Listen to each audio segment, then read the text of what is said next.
नमस्कार दोस्तों, स्वागत है आपका मेरे चैनल स्टॉक मार्केट प्रोफेशन पे। दोस्तों, आईडीएफसी फर्स्ट बैंक को अगर आप देखेंगे, काफ़ी सारी न्यूज़ आपके सामने आई होंगी इस बैंक को लेके। देखिए, एक छोटी बैंक है और अभी अगर मार्केट प्राइस भी देखते हैं तो 25-26 रुपये के आसपास पड़ा हुआ है। काफ़ी लंबे टाइम से जो स्टॉक है वो चला नहीं है और इसका अगर मैं पिछले 3 साल में रिटर्न देखूँ तो आपको नेगेटिव रिटर्न दिखाई देता है। हर कोई इस स्टॉक के बारे में बोल रहा है कि जो स्टॉक है फ्यूचर मल्टीबैगर बनेगा, काफ़ी बड़ा रिटर्न इन्वेस्टर को कमा के देगा और अगले 4-5 साल के अंदर काफ़ी पैसा बना सकता है। तो इसी के लिए ये वीडियो बनाई गई है, ये समझने के लिए कि अगले 4-5 साल के अंदर ये जो स्टॉक है कितना पैसा बना सकता है, क्या ये वाकई में ही मल्टीबैगर स्टॉक है, और अगर है तो मैनेजमेंट के क्या पर्सपेक्टिव हैं, वो क्या सोच रहे हैं, इसके बारे में क्या फ्यूचर प्लान है, ये सारी चीज़ें हम यहाँ पे जानेंगे। इससे पहले मैं स्टार्ट करूँ, आप लोगों से रिक्वेस्ट है कि अगर आप फर्स्ट टाइम चैनल के ऊपर आए हैं, फर्स्ट टाइम मेरा कोई वीडियो वॉच कर रहे हैं, तो चैनल को सब्सक्राइब जरूर कर लीजिएगा। फ्यूचर में जो भी वीडियो मैं अपलोड करूँगा उसका नोटिफिकेशन आप लोगों को मिल जाएगा और वीडियो आप लोग देख पाएंगे। तो चलिए स्टार्ट करते हैं। सबसे पहले हम इस कंपनी के बारे में थोड़ी सी बेसिक इन्फॉर्मेशन देख लेते हैं। देखिए, प्राइम मिनिस्टर नरेंद्र मोदी ने ये जो कंपनी है, ये जो बैंक है, इसका इनॉग्रेशन किया था 19 अक्टूबर 2015।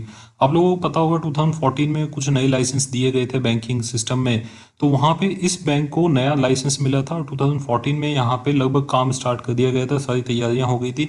2015 अक्टूबर में ऑफिशियल इनॉग्रेशन इस बैंक का हुआ और उसके बाद 2018 में देखिए आईडीएफसी बैंक जो है उसका मर्जर हुआ कैपिटल फर्स्ट के साथ। एक और कंपनी थी जो कैपिटल फर्स्ट के नाम से जानी जाती थी। कैपिटल फर्स्ट काफ़ी अच्छी कंपनी थी, उसका अगर आप असेट क्वालिटी देखें बहुत ही बढ़िया मेंटेन उन्होंने किया हुआ था, उसमें ग्रोथ आती थी 50% से ज़्यादा की।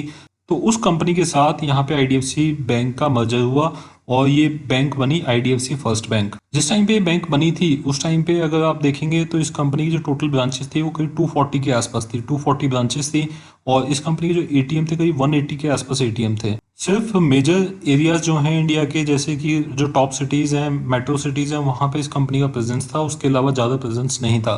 देखिए, जैसे ही इस कंपनी का मैनेजमेंट चेंज हुआ, कैपिटल फर्स्ट के जो एमडी थे वो इस कंपनी के एमडी बने मिस्टर वैद्यनाथन, उनके बारे में शायद आप लोग जानते होंगे। और जिस तरीके से वो इस कंपनी को रन कर रहे हैं, जिस तरीके से वो इस कंपनी को चला रहे हैं, बहुत ही कमेंडेबल है। उन्होंने कुछ टारगेट्स रखे हैं, कुछ एम्स हैं जिनको वो हासिल करना चाहते हैं। अब देखिए, उसी के चलते बिल्कुल जैसा उन्होंने बोला था वैसा का वैसा ही यहाँ पे रिजल्ट में देखने के लिए मिल रहा है। अगर आप पिछले 2-3 क्वार्टर के नंबर्स देखेंगे, आपको बिल्कुल सेम चीजें देखने के लिए मिलेगी। जैसा बोला गया था, जैसा प्रॉमिस किया गया था इन्वेस्टर से, उसी तरीके की परफॉर्मेंस इस बैंक की देखने के लिए मिल रही है। आज की डेट में मैं देखूं 240 ब्रांचेस से बढ़ के यहाँ 503 ब्रांच हो चुकी हैं, 417 एटीएम हो चुके हैं 180 से बढ़ के। तो अगर देखें तो लगभग डबल हो चुके हैं, डबल से भी ज्यादा यहाँ पे ग्रोथ देखने के लिए मिली है सिर्फ 2 साल के अंदर। टारगेट क्या था?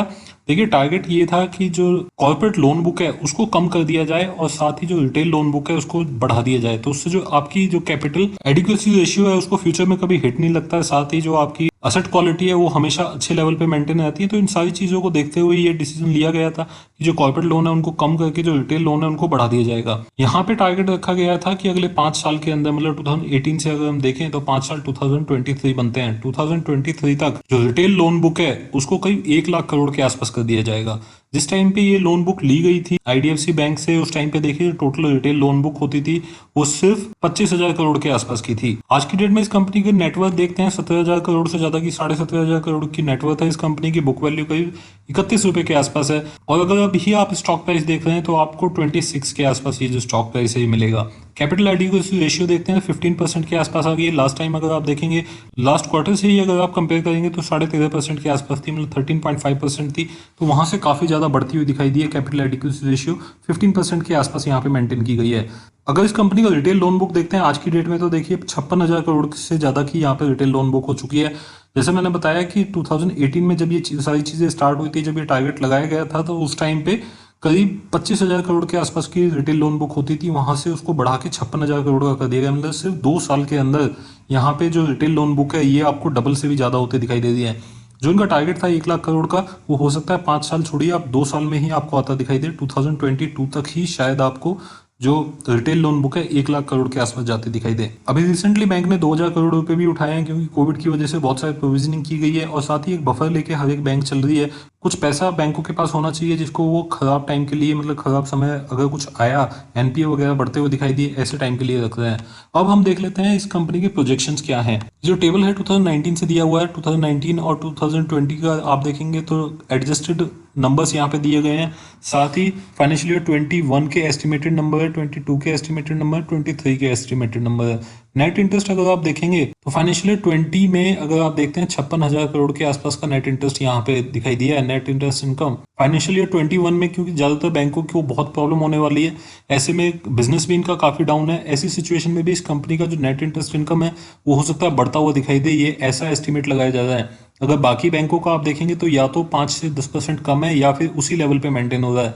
यहाँ पे उम्मीद लगाई जा रही है कि यहाँ पे भी बढ़ता हुआ दिखाई दे सकता है आपको नेट इंटरेस्ट इनकम, इसमें ग्रोथ आ सकती है करीब 6% के आसपास की। फाइनेंशियल ईयर 22 में देखेंगे तो देखिए जो नंबर्स हैं काफी तेजी से बढ़ेंगे, 15% के आसपास की ग्रोथ देखने के लिए मिलेगी नेट इंटरेस्ट इनकम के अंदर। और फाइनेंशियल ईयर 23 भी एस्टिमेटेड नंबर्स देखते हैं तो वहां पे भी 14-15% के आसपास की ग्रोथ आपको देखने के लिए मिलेगी। टोटल इनकम अगर आप देखते हैं जो आज की डेट में 81,000 करोड़ है, वो बढ़ के 1,10,000 करोड़ के होने की उम्मीद है। ऑपरेटिंग प्रॉफिट जो आज की डेट में 24,000 करोड़ है, उसका 40,000 करोड़ तक पहुंचने की उम्मीद है। प्रोविजनिंग में भी देखिए थोड़ी सी बढ़ोतरी होगी क्योंकि कोविड की वजह से यहीं पे आपको हिट लग जाएगा, 25,000 करोड़ से 26,000 करोड़ तो आपको 2 साल के अंदर ही होता दिखाई देगा, और उसके बाद भी हो सकता है प्रोविजनिंग आगे भी बढ़ती रहे। प्रॉफिट बिफोर टैक्स में काफी बड़ा जंप आएगा। देखिए प्रॉफिट बिफोर टैक्स अगर पिछले 2-3 साल का देखते हैं नेगेटिव रहा है, जब से ये कंपनी मर्ज हुई है उस टाइम से ये एडजस्टमेंट चल रही है और तब से हमने देखा कि यहाँ पे लॉस दिखाया गया है एनुअल बेसिस पे। फाइनेंशियल ईयर 22 में कंपनी अच्छा खासा प्रॉफिट लगाएगी और फाइनेंशियल ईयर 23 में जो प्रॉफिट है वो काफी ज्यादा बढ़ सकता है, मतलब यहाँ करीब 1,260 करोड़ के आसपास का प्रॉफिट एस्टिमेटेड यहाँ पे लगा जाए ऑपरेटिंग प्रॉफिट। अब बात करें नेट प्रॉफिट की तो नेट प्रॉफिट भी देखिए यहाँ पे उम्मीद है कि 943 करोड़ का नेट प्रॉफिट लगा दिया जाएगा, फाइनेंशियल ईयर 23 एस्टिमेटेड नंबर से ये। और अगर हम देखें अभी पिछले 2-3 साल से तो कंपनी लगातार लॉस में है, वहां से बढ़ के करीब 950-1,000 करोड़ के आसपास का नेट प्रॉफिट ये कंपनी लगाती रहेगी। देखिए एस्टिमेटेड नंबर्स हैं, बहुत सारे जो ब्रोकरेज हाउस हैं वो इस तरीके के नंबर्स पब्लिश करते हैं, वहां से ये नंबर्स लिए गए हैं। और अगर मैं सिर्फ इन नंबर्स को रिलाई करूं, ये जो नंबर्स दिए गए हैं ब्रोकरेज हाउस के द्वारा, तो देखिए अगर ये नंबर्स मीट आउट हो गए 2023 के, तो स्टॉक प्राइस जो आज की डेट में 25-26 रुपए के आसपास चल रहा है, ये आपको 100 रुपीज के आसपास ज्यादा दिखाई देगा। मतलब यहाँ से आपको 3 से 4 गुना यहाँ पे स्टॉक प्राइस के अंदर इंक्रीज दिखाई दे सकता है। अब चलते हैं अभी जैसे जैसे ये आईडीएफसी फर्स्ट बैंक ने बोला है उस तरीके से क्या ये नंबर्स दिखा रहे हैं, जो लेटेस्ट नंबर आए हैं उसके बारे में थोड़ा सा जान लेते हैं। देखिए अगर आप इस कंपनी के नंबर्स देखेंगे जो भी आए हैं, ये जो इन्फॉर्मेशन यहाँ पे आप देख रहे हैं, ये मैंने आईडीएफसी बैंक की वेबसाइट से ही ली है। देखिए जैसे कि इस बैंक ने प्रॉमिस किया था कि जो रिटेल बुक है उसको ये लोग बढ़ाने की बात कर रहे थे, और काफी लंबे टाइम से आपने देखा कि रिटेल बुक को बढ़ाने के लिए जो बैंक है ये बात कर रहा है। रिटेल बुक में देखेंगे, देखिए अभी भी 26% की ग्रोथ आपको देखने के लिए मिली है, और ये जो क्वार्टर है ये जून का है जब ज्यादातर बैंक जो है स्ट्रगल कर रहे हैं। यहाँ पे 26% की ग्रोथ आपको रिटेल बुक्स के अंदर देखने के लिए मिली है। देखिए जो रिटेल बुक्स हैं वो बढ़ के हो गई है 56,043 करोड़। लास्ट टाइम अगर आप देखेंगे तो ये थी 44,642 करोड़, 44,000 करोड़ के आसपास थी पिछले साल। तो यहाँ से काफी बड़ा जंप, 26% का जंप आपको दिखाई दिया रिटेल बुक के अंदर।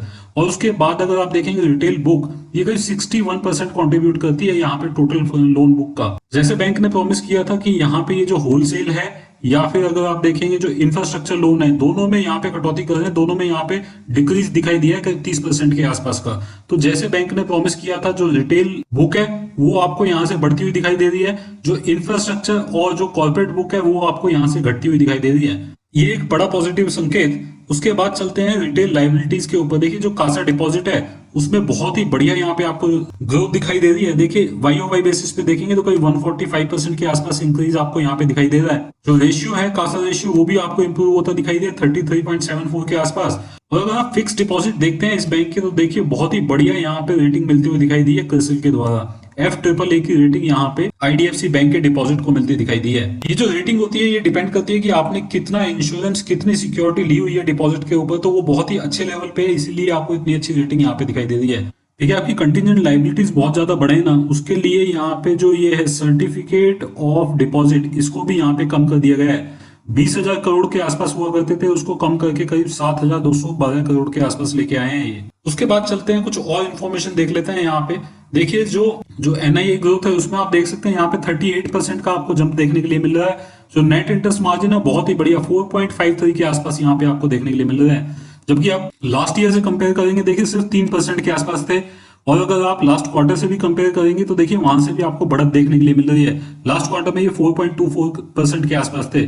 4.5% का जो नेट इंटरेस्ट मार्जिन होता है काफी अच्छा माना जा सकता है किसी भी बैंक के लिए। 4.5% के आसपास का यहाँ पे नेट इंटरेस्ट मार्जिन बनाया गया है। और देखिए इस सिचुएशन में इस बैंक ने काफी प्रोविजनिंग भी की है, और प्रोविजनिंग से पहले अगर आप देखेंगे तो जो इस कंपनी का ऑपरेटिंग प्रॉफिट था उसमें करीब 181% की यहाँ पे ग्रोथ थी वाई वाई बेसिस पे। और अगर क्वार्टरली बेसिस पे, सीक्वेंशियल बेसिस पे देखेंगे तो वहां पे भी करीब 13% के आसपास की ग्रोथ देखने के लिए मिली थी। इसी तरीके से नेट प्रॉफिट में भी आपने देखा, देखिए 69% की ग्रोथ आपको देखने के लिए मिली। सीक्वेंशियल बेसिस पे भी करीब 19% के आसपास की ग्रोथ आपको देखने के लिए मिली है।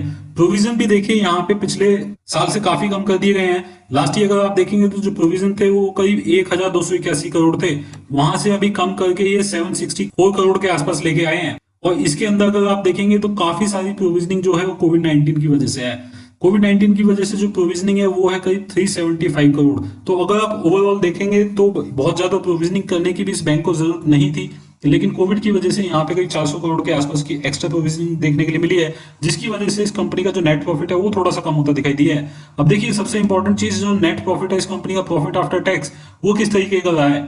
94 करोड़ का यहाँ पे नेट प्रॉफिट दिखाया गया है। पिछले साल देखेंगे तो सेम क्वार्टर में आपको 617 करोड़ का लॉस दिखाया गया था, और इस बार आपको 94 करोड़ का प्रॉफिट यहाँ पे दिखाया गया है। तो ये काफी पॉजिटिव चीज इस बैंक के लिए मानी जा सकती है। और ये सिर्फ वन ऑफ द केस नहीं है, क्योंकि अगर आप इससे पहले भी जाएंगे तो पिछले क्वार्टर में, फोर्थ क्वार्टर में अगर आप देखेंगे फाइनेंशियल ईयर 20 के, तो 72 करोड़ का यहाँ पे प्रॉफिट आपको देखने के लिए मिला था। तो लगातार ये 2 क्वार्टर ऐसे गए हैं जहां पे बैंक ने अच्छा प्रॉफिट दिखाया है। कंपनी कॉस्ट कम होती दिखाई दी है, जिसकी वजह से कॉस्ट टू इनकम रेशियो जो है वो आपको घटती हुई दिखाई दी है क्वार्टर 1 में, फाइनेंशियल ईयर 21 में। अब इस कंपनी का असेट क्वालिटी देख लेते हैं। देखिए असेट क्वालिटी भी बताया गया था कि काफी जल्दी ये इंप्रूव कर लेंगे, और उसी तरीके की यहाँ पे इंफॉर्मेशन देखने के लिए मिल रही है। सीक्वेंशियल बेसिस पे अगर आप देखेंगे तो 2.60% से घट के जो एनपीए है, ग्रॉस एनपीए है, वो आपका 2% से नीचे आ चुका है। और नेट एनपीए अगर आप देखते हैं तो नेट एनपीए सीक्वेंशियली रिड्यूस हुआ है, 0.94 से कम होके 0.51 तक आ चुका है। तो काफी बड़ी इंप्रूवमेंट यहाँ पे एसेट क्वालिटी के अंदर देखने के लिए मिली है। और ये ऐसे टाइम पे हुआ है जब कोविड की वजह से सारी बैंक यहाँ पे परेशान है। ऐसे टाइम पे इस बैंक ने काफी अच्छा परफॉर्म किया है। स्पेशली अगर मैं असेट क्वालिटी बोलूं तो बहुत ही अच्छी परफॉर्मेंस यहाँ पे रही है। प्रोविजन कवरेज रेशियो देखिए 75% के आसपास मेंटेन की है, जो कि काफी अच्छी मानी जा सकती है। लास्ट टाइम अगर आप देखेंगे सिर्फ 49% थी, तो मतलब वहां से काफी बड़ा इंप्रूवमेंट इन्होंने प्रोविजन कवरेज रेशियो मतलब पीसीआर के अंदर भी किया है। ये तो इस बैंक की अभी तक की बात थी। अब देखिए इस बैंक को पहुंचना क्या है। ये जो नंबर्स आप यहाँ पे देख रहे हैं ये बहुत इंपॉर्टेंट नंबर्स हो जाते हैं, क्योंकि ये इस कंपनी का मानना है कि ज्यादातर जो लोन रखेंगे वो रिटेल के अंदर रखेंगे। जो लोन बुक रहेगी वो ज्यादातर रिटेल की रहेगी, और रिटेल के अगर आप ग्रॉस एनपीए देखते हैं तो 0.87% आपको यहाँ पे दिखाई देते हैं। पिछले क्वार्टर से कंपेयर करेंगे तो देखिए 1.77% मतलब 2% के आसपास थे, वहां से बहुत ही बड़ा इंप्रूवमेंट यहाँ पे देखने के लिए मिला है। अगर 0.87% किसी कंपनी का ग्रॉस एनपीए रहता है तो देखिए उस कंपनी का जो स्टॉक प्राइस है उसको एक्स्ट्रा प्रीमियम हमेशा मिलता है। यहाँ पे ये फर्स्ट क्वार्टर में इतना गिरता हुआ दिखाई दिया है रिटेल ग्रॉस एनपीए। आगे उम्मीद है कि इसी तरीके का ग्रॉस एनपीए जो कंपनी है मेंटेन करेगी। आप 1-2 क्वार्टर छोड़ सकते हैं, क्योंकि वहां पे कोविड की वजह से कहीं ना कहीं तो बैंक इफेक्ट होगी, लेकिन लॉन्ग टर्म में अगर इस तरीके की एसेट क्वालिटी कंपनी ने मेंटेन की तो काफी बड़ा प्रीमियम इस बैंक को मिलता दिखाई देगा। इसी तरीके से आप नेट एनपीए देखते हैं तो नेट एनपीए भी देखिए लास्ट टाइम भी 0.67% थे, वहां से काफी बड़ी इंप्रूवमेंट आपको देखने के लिए मिली है, जो कि 0.24% के आसपास आई है। तो जैसा बैंक ने प्रॉमिस किया था उसी तरीके के नंबर्स आपको यहाँ पे देखने के लिए मिल रहे हैं, और उसी तरीके के परफॉर्मेंस आपको इस बैंक से देखने के लिए मिल रही है। ये एक लॉन्ग टर्म इन्वेस्टमेंट आइडिया है। अगर आप लॉन्ग टर्म के लिए इन्वेस्ट करते हैं, मतलब अगर आप 10 से 15 साल के लिए इन्वेस्ट करते हैं, अगर आपको किसी पर्टिकुलर गोल के लिए पैसे चाहिए और वहां पे आप एसआईपी करते हैं या किसी भी तरीके से इन्वेस्टमेंट करते हैं, तो ऐसे टाइम पे इस तरीके के स्टॉक्स में अगर आप बहुत ज्यादा पैसा नहीं डाल सकते तो बहुत अच्छी बात है, आप कोई छोटा सा अमाउंट यहाँ पे इस तरीके के स्टॉक में डाल के रख सकते हैं। हो सकता है फ्यूचर में आपको काफी बड़े गेन ये स्टॉक देके जाए। दोस्तों ये जो इन्फॉर्मेशन थी ये सिर्फ आपके एजुकेशन पर्पस के लिए थी। अगर आप कोई भी इन्वेस्टमेंट स्टॉक मार्केट में करें तो आप खुद का रिसर्च जरूर कीजिएगा, स्टॉक मार्केट के बारे में पूरी इन्फॉर्मेशन लीजिएगा, स्टॉक के बारे में पूरी इन्फॉर्मेशन लीजिएगा, उसके बाद ही स्टॉक में इन्वेस्ट कीजिएगा। अभी के लिए दोस्तों इतना ही। Thank you very much, take care, bye bye.